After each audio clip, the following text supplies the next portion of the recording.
What's going on, everyone? I am back. Took a little bit of break with this. Not much going on over the All Star break, so decided it wasn't really worth it to throw a couple of these up. But want to get back on schedule with this.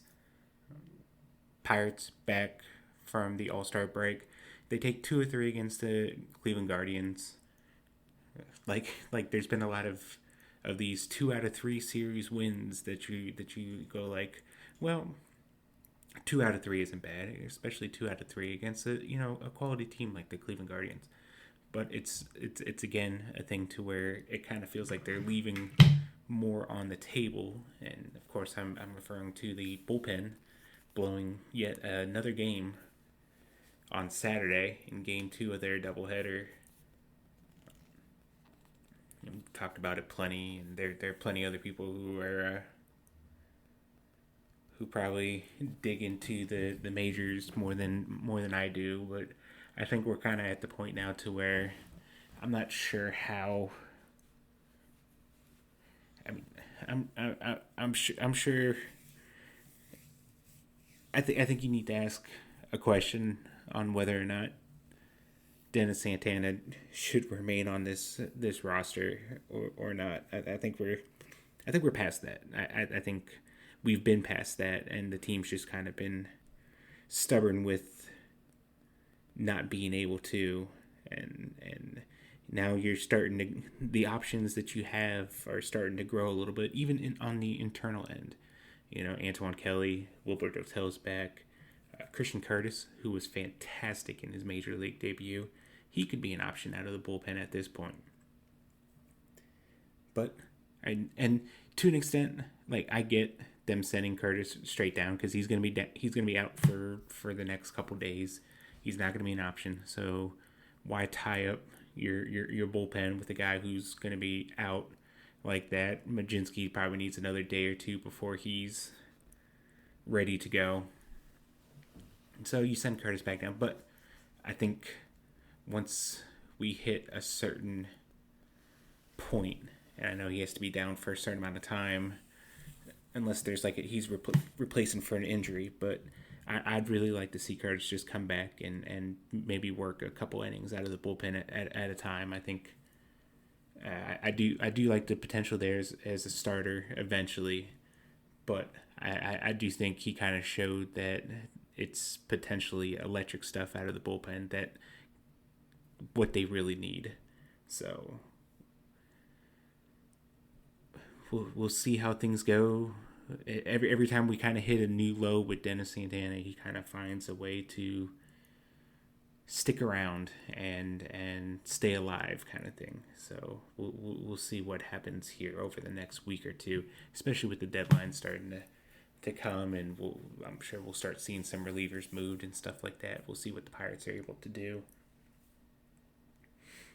Wanted to mention a couple things on the Sunday game. Well, the overall weekend, Esmerlyn Valdez has just been. We talk about young guys stepping up, and the Pirates have had under Ben Cherington. They've had some struggles with some of the young guys coming up and contributing, and some of the guys you're kind of expecting to be big for them. Hasn't really always been the case, at least initially. But this year, it's been a different story. Connor Griffin, it took him a little bit to get going, but once he got going, he's going. And now we have Esmerlyn Valdez, who has just been fantastic for it. Had a rough stretch to start, but now he's just on another level, and he's hitting 305, 373, 733. He has 12 home runs, 7 doubles, a triple, 32 RBI in just 31 games played. Still some swing and miss there, but he's not chasing. He's not extending out of the zone.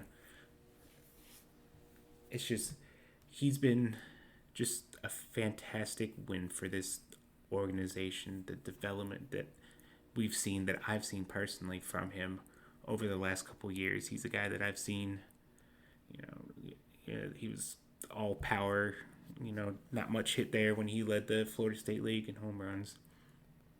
Goes to Greensboro, lights it up. We all figured he was going to light it up, showed better contact ability. Just the professional at bat after professional at bat and the continuing growth we've seen to where he's now injected himself to where, like, I don't know how you take him out of the lineup whenever everyone gets healthy, and I don't care what you have to do. If there's a trade that needs to be made, if you're gonna have to eat the rest of the Ozuna salary, which that needed to be done, you can make a case for it, like whatever now sitting on the bench because everyone's hurt, so there's not many options. But as people get healthy, that just needs to be taken care of. Because Valdez he's earned his spot. You can't take him out of the lineup now at this point. And as people start getting healthy, there's going to be some questions about where exactly is he going to fit. Like I imagine somewhere. I imagine they kind of rotate the O'Hearn, Valdez, and Reynolds between the corner outfield spots and designated hitter, which then that doesn't really leave room for Ozuna, and you can kind of move on from there. But fantastic run. It's been great seeing Valdez hits, but it was great to see Curtis hit. Like I think anyone who's followed me for the last couple of years know how high I've been on Curtis. So seeing him kind of rise the ranks, make his debut, and for his debut to be that great, just such a great, fantastic story. And Paul Skenes looked maybe not 2024, 2025 Paul Skenes, but this is probably one of the better starts he's had recently. 7 innings pitched, just a 1 run, 8 strikeouts. Got 15 whiffs on 40 swings with the fastball. Fastball still averaged a tick under 97. I don't think we're going to be getting triple digits Paul Skenes anymore.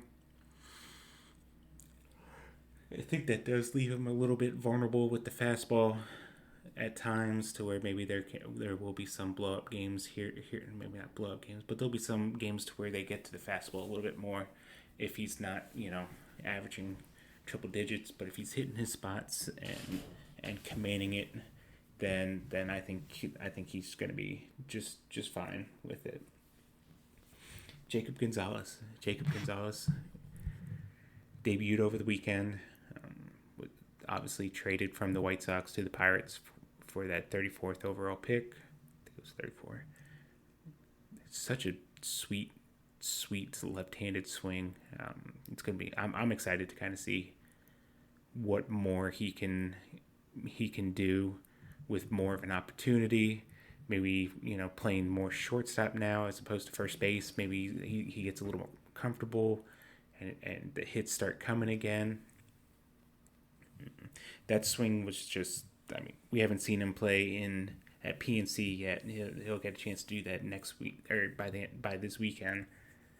But that just kind of feels like it's another swing that's going to be built to play at PNC Park. And if the Pirates are able to get that, and Connor Griffin gets back, and I know Gonzalez hasn't played much third base, but you would think that would be kind of like the natural fit for him.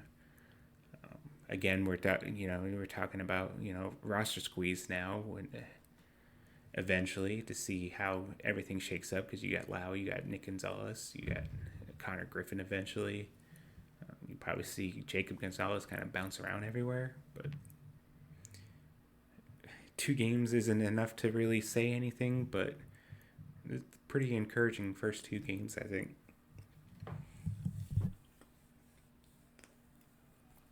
Going down to the minor league side, a couple hitters were promoted recently for this weekend. Murph Gray, Deuce Gorson, they move up. Gray goes to Double-A. Altoona, Deuce goes to Triple-A. Deuce Gorson goes 4 for 7, 4 runs scored, a home run, a walk, a double. Did he hit a double? I wrote it in my notes, but I kind of feel like that wasn't right. But 2 stolen bases. He had a 3-hit game on Saturday. his first game. I think that was the Friday-Saturday game. It was the game that kind of, they had to recontinue it. He did. I meant two stolen. That was supposed to be 2 stolen bases. So no double, 2 stolen bases. Home run on Sunday. I mentioned it. I talked about it a little bit in the feature that I'll be later today. It's the tools never really kind of stand out, but like he just hits and he plays and he's a ball player, and 2 stolen bases, and he's gonna steal bases. He doesn't have like the high end speed and stuff like that. He's up to 31 stolen bases, which ties his total from last year. Really feel like there's a good opportunity for him to get to 40 bags by the end of the year. Stealing at a very high rate again. Well, just utility guy, can kind of move him around. We'll see how he kind of settles into AAA, because he kind of feels like he can be a nice little bench utility guy. And I guess we'll kind of see how the fit is now that Jacob Gonzalez is in the organization now, because you kind of feel like maybe that'd be his kind of role. But hitter that us Bucks on Deck have always been fairly high on, and it's maybe the numbers didn't look great in Altoona, but you kind of see what the game is about up in Indianapolis, and I'm excited to see how he continues to hit. Then Murph Gray, 2 for 9, hit that home run. He walked 3 times, struck out twice. It's interesting little stretch, interesting weekend. I mean, he put up good numbers, or he had a couple hits. Hit that home run.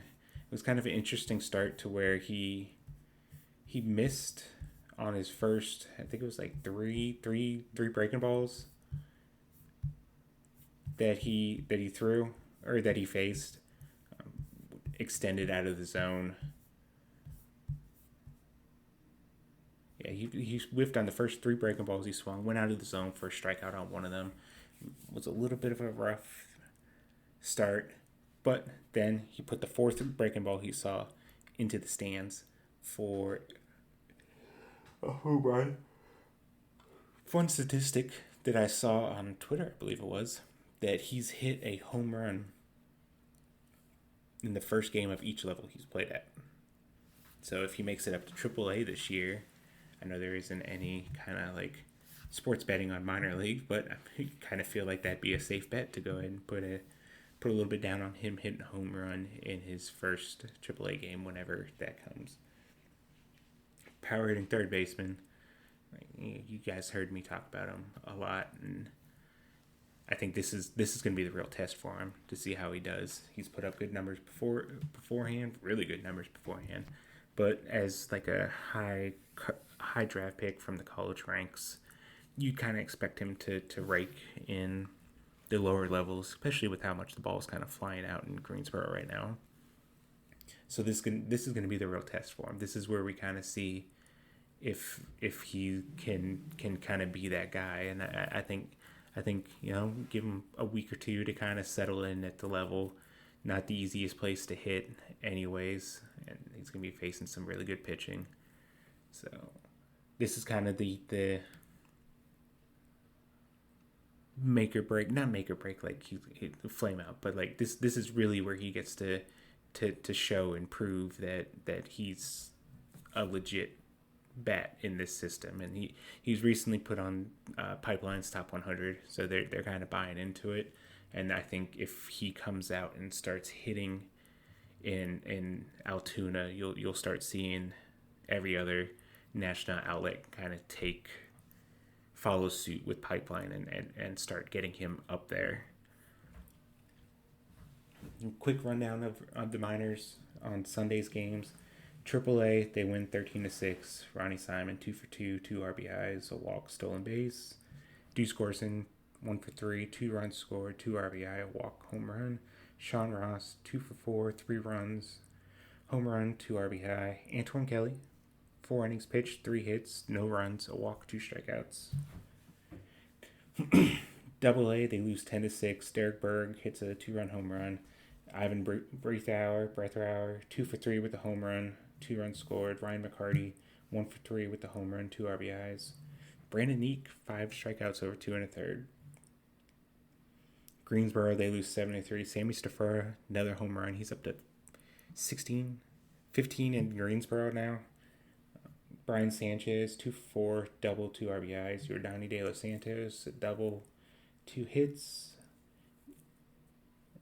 Bradenton, they lose 7-2. Richard Ramirez hit a home run. That was pretty much everything. Erwin Ramirez pitched. He pitched into the 5th. Looked pretty good. Had his moments. It's kind of not always the prettiest thing. Still working on some. Still super young. I think everyone knows I'm pretty high on him. Flashed a really good changeup there. Threw the changeup a lot more than I've seen in the previous other starts, which is super encouraging. Threw some righty on righty ones. So there's some comfort there with it. And it's not often you see a pitcher that has the ability to touch 100, have that fastball be his third best pitch. But I think that's kind of where we're at right now with Irwin. The fastball's going to need some work. Kind of like some fine tunings and stuff like that with the shape and whatnot to maybe help it miss some more bats. The slider looks like it could be a plus pitch. The changeup showed that maybe that can, on its really good days, be a plus pitch. So we'll kind of see. 19 years old. Next step for him, obviously, throw more strikes, get some little consistency on the fastball, improve on the shape a little bit, especially if he's not going to be throwing triple digits. Obviously, shape and all that stuff matters a whole lot less if you're throwing 99-100 but if he's going to be hitting 95, 96, 97, the shape there helps make it a little bit tougher to hit. But that's going to do it for today's episode. Thanks for tuning in. As always, subscribe, Bucks on Deck Substack, daily updates on the Pirates organization from the top to the bottom. Talk about the majors, talk about High A, or all the way down to the Dominican League, all that. YouTube channel, make sure you check that out as well. Got videos. I'm going to be working on some stuff this week as well. So be on the lookout for that. Thanks for tuning in, and we'll catch you guys next time.